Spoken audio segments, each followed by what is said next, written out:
Well, some residents are calling it a night and day difference after one long abandoned Price Hill Road received a makeover this week. Take a look. The city shut down Maryland Avenue between Lower and East Price Hills more than 20 years ago. Now, transportation reporter Pat LaFleur tells us how some people are working to repurpose the street into a new walking and biking trail. We were stunned at how different it had become. It looked like a totally different street. It wasn't long after Dan Frondorf moved onto Maryland Avenue in East Price Hill that the city blocked the street from auto traffic. Like other spots across Cincinnati, this road fell victim to hillside slippage.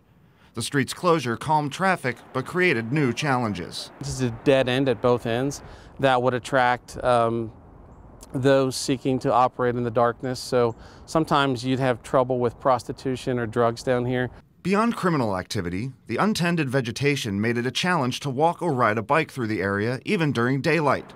That was until crews came in last weekend and cleared out the brush. It's night and day. There's a 16 or 18 foot wide clear path with no vegetation hanging over your head or intruding onto the road surface. They're calling it Incline Run in reference to these old streetcar incline columns. Now organizers hope this trail will create a direct path up the hill, unlike anything that's been seen since the 1940s. This has been a sore spot for this neighborhood for a long time.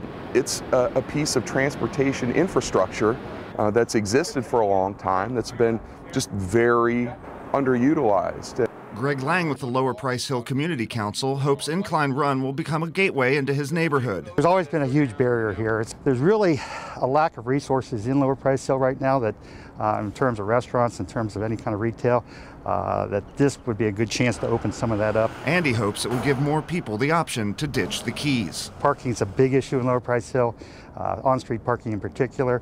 If we could reduce parking down by any amount, it'd be great.